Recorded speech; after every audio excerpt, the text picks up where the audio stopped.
How are you doing today? I'm okay. Your voice sounds a little strained today. Yeah, it's been like this. Really? I know you said you mentioned that your voice changed in March, which was right around the time when your mom had to go into the hospital because she had a stroke. That must have been a really tough time. Yeah, it still is. And Yeah. this is making it worse. I bet. Is she still in the hospital? No, she's done. She's out now. I have to take care of her. Oh wow, that would be very stressful.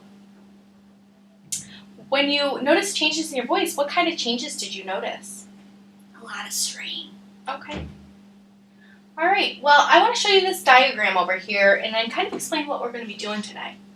So this is your larynx viewed from the front, Okay. and this is your hyoid bone, and then this is your thyroid cartilage, and then this is a notch. And we're going to feel those on you today. So right here, if you feel, this should be where your thyroid notch is. I don't feel it. Maybe try a little higher. Oh, I found it. You think you found it? Good. All right. Well, what we're going to try to do is lower that down today and reduce some of that tension and strain in your voice. Okay. Okay? Do you mind if I touch you? That's fine. Okay, I'm going to put some gloves on. Okay, can you tilt your head back for me?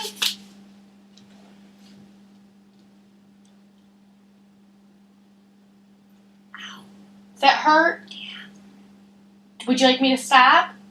No, that's okay. Okay.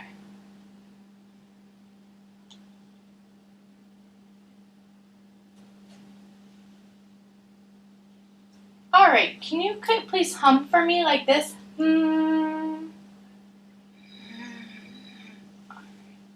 Just keep going.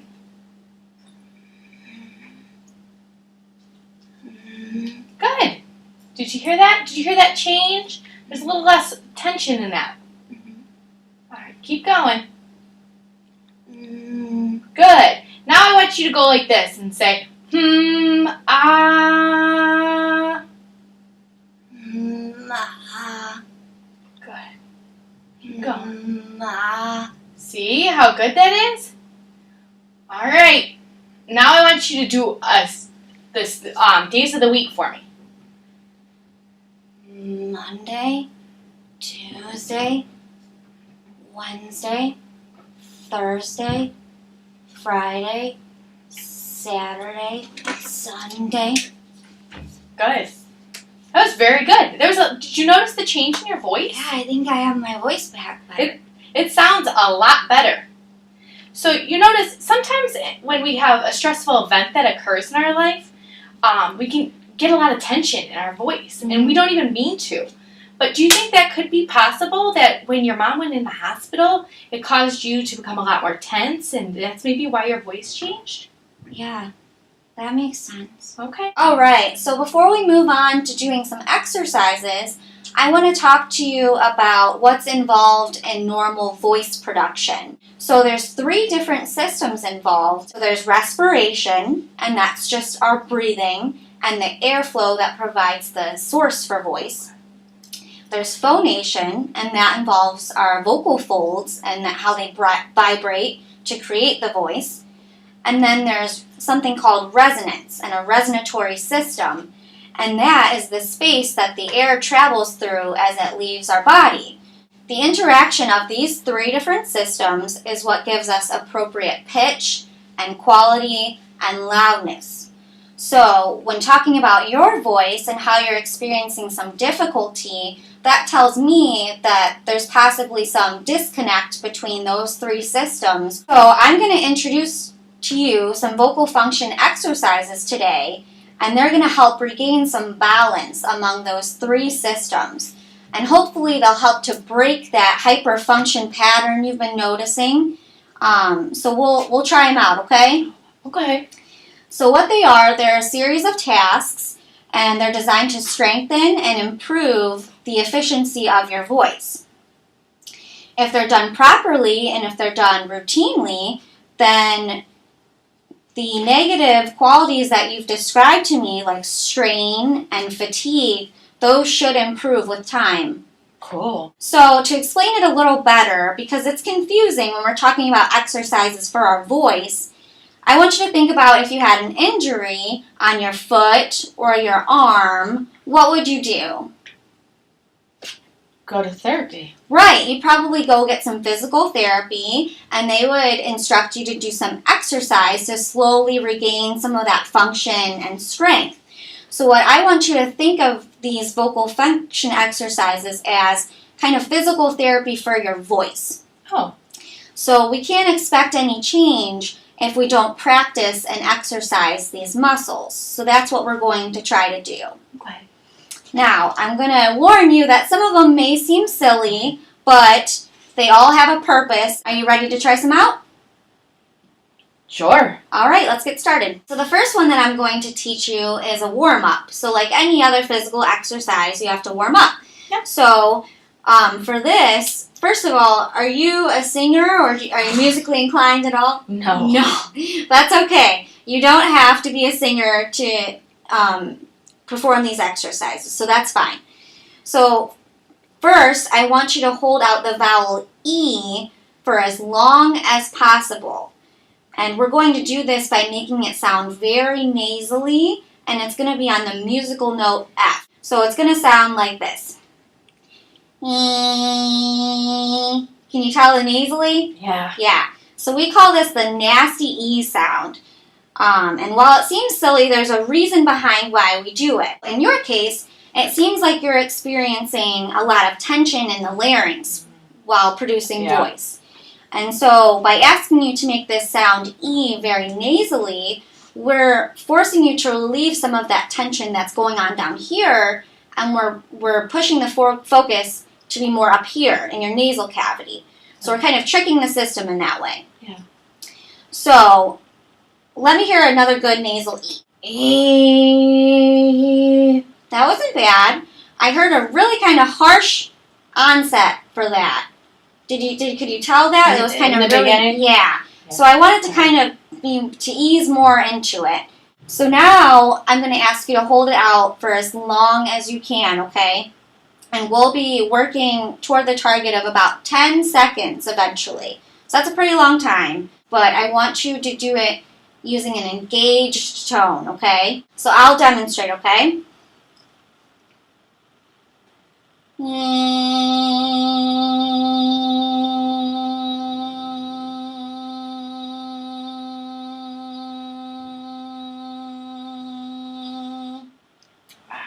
What do you think?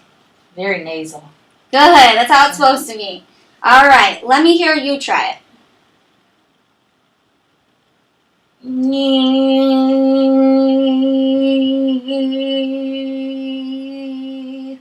That was pretty good.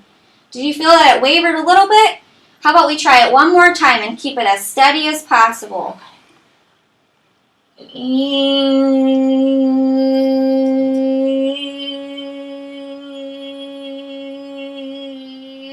Good job. I can see that you're really trying. So the next exercise that I'm going to teach you is a stretching exercise.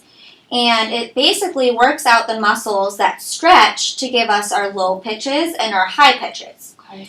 So what I want you to do is glide from your lowest note to your highest note on the word knoll. It will sound like this. Knoll.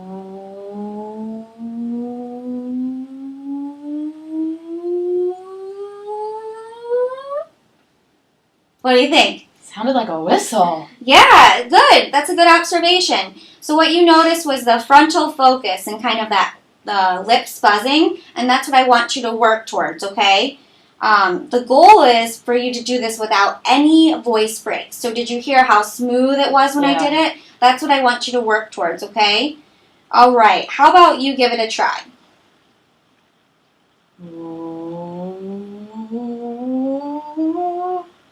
That was pretty good. How about we try it with a little more frontal focus? So really think about those lips buzzing, and I want you to really start at your lowest and go all the way to your highest without causing any breaks, okay? Let's try it again.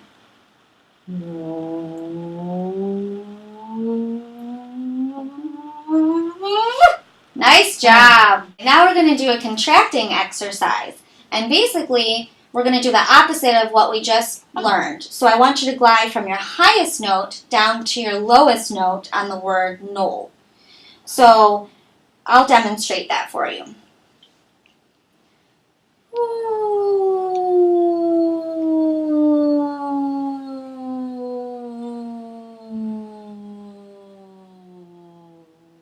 Wow. Did you hear the buzzing again? Yeah. Okay, so it's all the same things that we talked about for the first time when we glided up. It's just going down. So I want you to keep that pitch range in mind, and I want you to keep the focus on your lips, Okay. and no breaks as much as possible, okay? How about you give it a shot? No.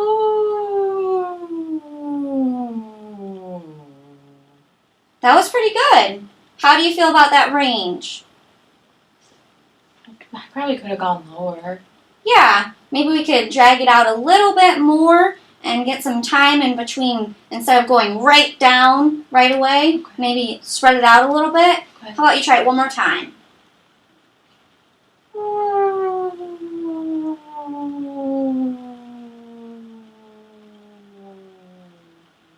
That was excellent. I really heard those lips buzzing. Good job. Alright, so this last set of exercises are called power exercises. Ooh. And basically, you're going to have to sustain some musical notes for as long as possible on the word old, but without the D. Okay. So we're going to start with the note C. And the goal that we're working towards is for you to hold these out for 10 seconds. So I'll go ahead and start for the note C, okay? I'm going to play this first so we can get familiar with the tone. Okay. I need that. Got it? I'll try it first, okay?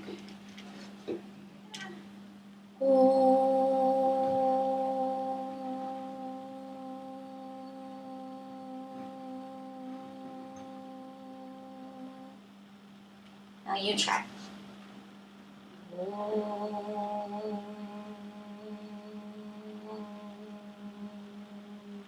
That was pretty good. I think it was a different tone though. Oh. That's okay.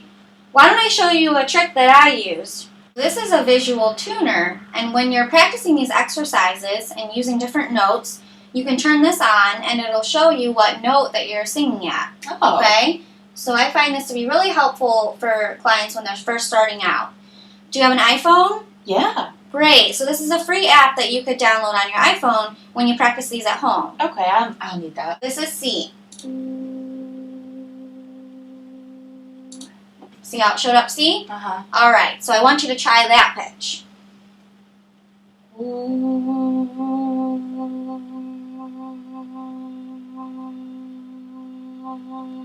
That was a much better pitch. That actually sounded like a really good quality. Nice job. Okay, so now we're going to do it on another note. And we're going to keep going up, so this will be the note D. So it's a little bit higher. Alright, let me demonstrate for you. We're still working towards as long as you can sustain the vowel, okay?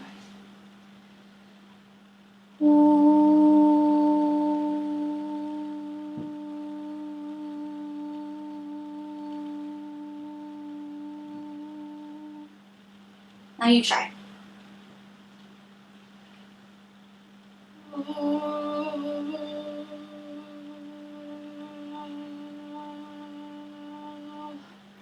Alright. I think your pitch was pretty good that time. I did notice something when you were breathing though. Since you have a lot of tension in your voice and your neck, it makes sense that the tension would show up when you're taking in a nice deep breath too. So I noticed that your shoulders started to rise a little bit, and then they really kind of dropped when you exhaled.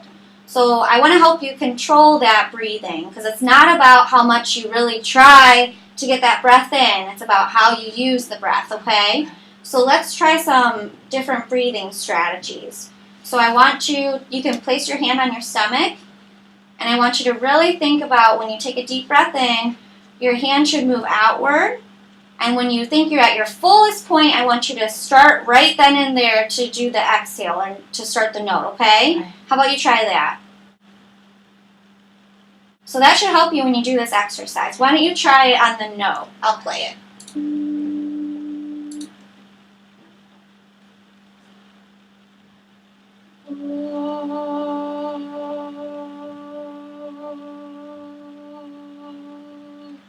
Nice job, Jane. We're going to keep going with these power exercises, and now we're moving on to the note E. So we keep getting higher in pitch. So let me play what E sounds like.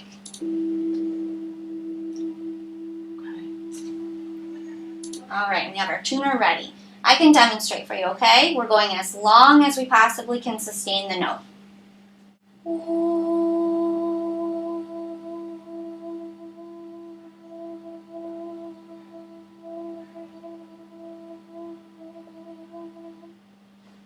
Did you notice that nice, easy onset? It wasn't really hard in the beginning? Yeah. Okay, that's what I want you to shoot for.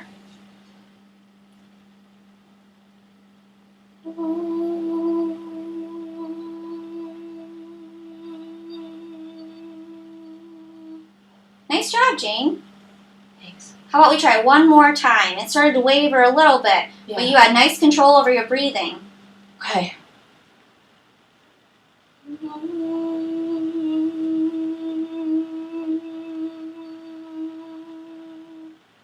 Nice job. It'll take some practice and some work, but you're doing a good job. Now we're on to the note F.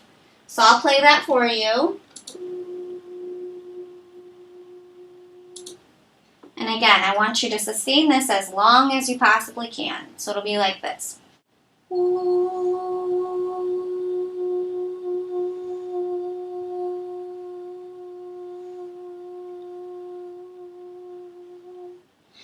See, it gets hard. Yeah. Towards the end, you can tell, but that's okay. I just want you to work on sustaining it and that frontal focus, okay?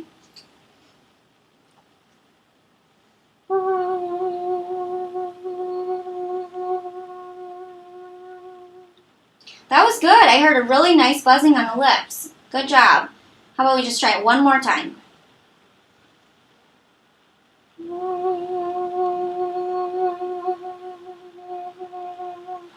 Nice trying, Jane. Some of the higher pitches, that's common for it to be maybe not as long as you can hold out some of the lower pitches, but we'll work on that. So this is the last note for the power exercises. I know, I can tell you're getting tired. This note is G, and it's the highest pitch of all of them, so I'll play it so we can hear it.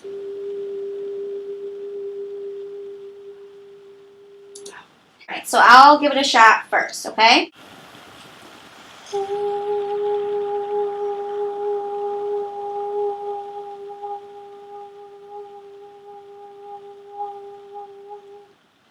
Alright, so remember, I want you to sustain that note as long as you can. Okay.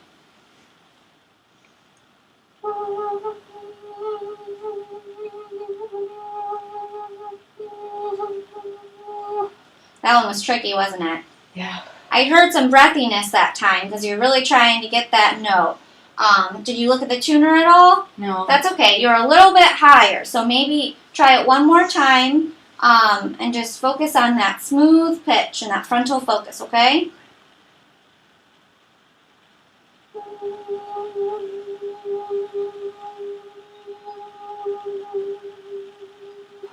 That was a little better. You had a nice onset, too. It wasn't very hard. And I like that you're continuing to use the technique that I taught you. Yeah. How do you feel about these exercises? They're hard. Yeah, they are hard. They'll get easier with time, and you'll get better with them. Would you be willing to do these every day? Yeah, I could do that. Okay, great. So what I have for you is a home program that I would like you to do. This is a sheet that you can use to help you keep track of when you do these exercises. And I would like you to do them 2 times through, twice a day, just like we did here when we practiced, okay? So I usually suggest to my clients to do one session in the morning and then the other at night. But if that doesn't work for your schedule, then it's important that you at least allow 1 hour between the 2 times that you practice each day, okay? So you can use this daily sheet by writing a plus or a minus per day and per exercise that you do, and it's categorized by morning and night. So I want to start this off easy, and I just want this to be a reminder to you to do it. Okay. So when you do it, you can just put a plus mark, or if you remember later or too late or you forget to do it, then you can put a minus. Okay. So I just want you to keep track of doing these for the amount per day, okay? And then eventually we'll move on and you can track some other things like time or quality. But we're going to start off simple first, okay? Yeah.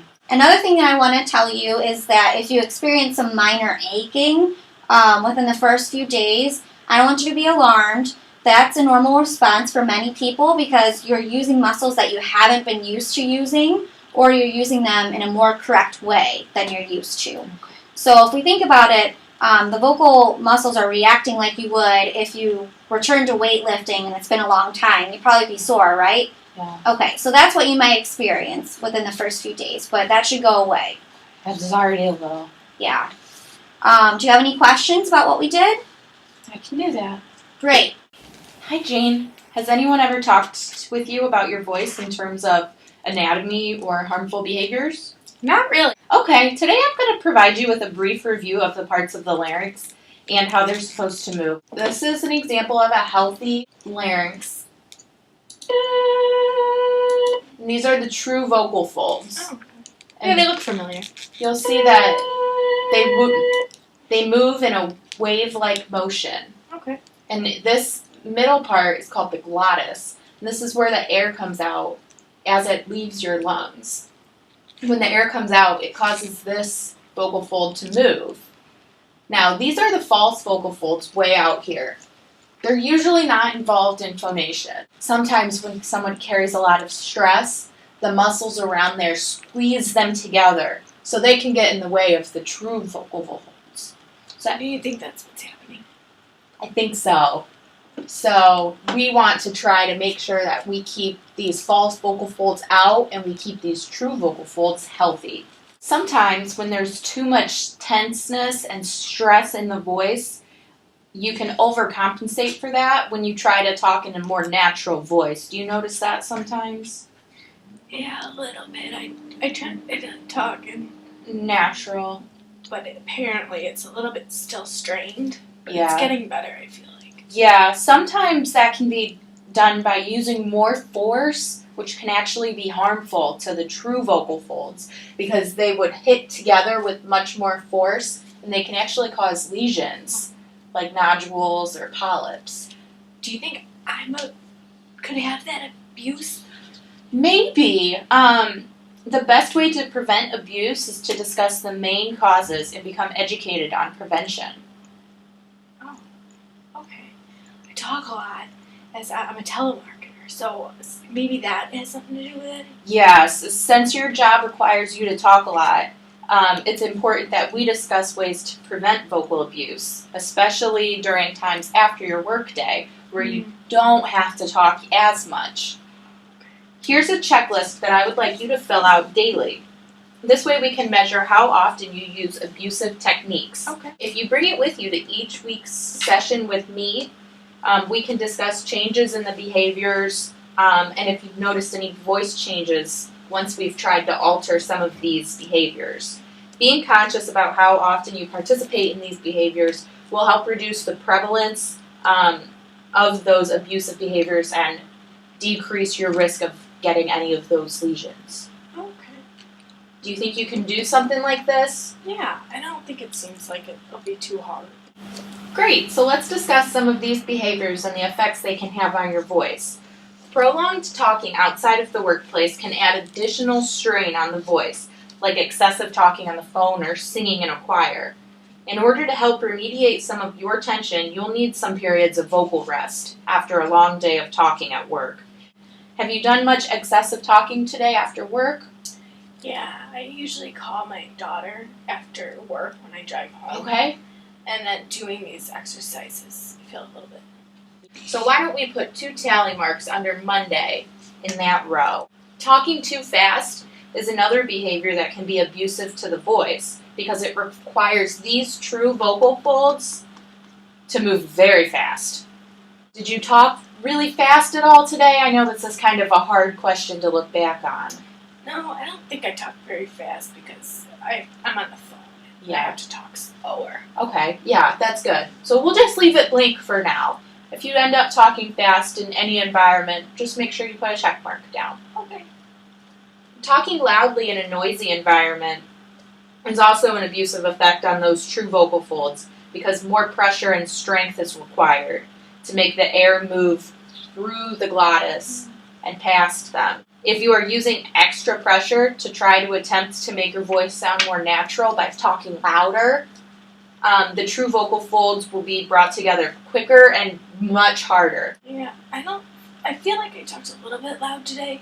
Work was kind of noisy. So, I would say maybe 15 minutes of my conversation was loud. So we can put, 15 tally marks then to kind of compensate for that. Throat clearing like this, when you feel like there's a little bit of mucus or something down there, I heard you just do it, can cause those vocal folds to come together abruptly, which can change and cause damage. Lesions can form, nodules, polyps, like we already talked about, so we want to make sure that eventually we'll reduce the amount of throat clearing. Do you throat clear often? Yeah, I didn't even realize I do it. Okay. I would say like at least 50 times a day. 50, Yeah, okay. I try not. It's know tough. It's bad. It's tough. We'll work on some compensatory strategies to alleviate some of that tension when you cough and throat clear. But for now, we can even just write down the number 50 instead of putting tally marks. But let's just keep track of that over this week. Okay. And we'll get an average number. Vigorous coughing can also cause similar abuse as throat clearing. Did you have any coughing fits at all today? When I was at work, I choked on some water, which caused a lot of coughing afterwards. Okay, yeah. We also want to avoid that, which just seems like an unavoidable thing. So we'll put one tally mark right there, and like I said, just keep track of it. Another thing that can cause vocal abuse is smoking. Are you a smoker? No, I'm around smoke sometimes, but not too often. Okay, good. Sometimes I'm around some friends and they smoke, so. Sure. Smoke can cause the vocal folds to dry out, and it can actually burn them from the heat. So it's good that you don't smoke. Were you around anyone smoking today? There might have been one person on a break at work that smoked, but I wasn't too close. Okay. Yeah. We can just leave that blank for now. And like I said, if you find yourself in that situation, just put a tally mark through it. Drinking irritating drinks and eating irritating foods can also cause vocal damage by esophageal reflux. Do you ever have any reflux where you feel like there's gas coming up your throat and it burns down at the bottom? I think a little bit of that I've noticed. Okay, yeah. Irritating drinks can be from caffeine or alcohol. Oh. So you mean like my coffee and my Diet Coke? Exactly. Those can be cause of reflux, and they can dry out your vocal folds because of lack of hydration. So you want me to get rid of all my coffee and Diet Coke? No. I don't want to implement any changes in your daily life and your routine that you wouldn't be willing to change. Okay. For now, I just want you to tally every time you drink a drink that's got caffeine or alcohol in it, and we'll keep track of it, and we can talk about it next week with different strategies. Good. Did you have coffee or pop today? Couple cups. Irritating foods can be foods that are spicy, like Mexican, or foods that have a lot of acid, like tomato-based foods. Did you eat any of those today? I don't really like spicy food, Okay, but that's good. I love food that's like pasta that has that tomato base to it. I didn't have any today though, but I do eat it a lot. Okay, so we'll keep track of that this week and see what kind of changes we can implement if they're necessary. Okay.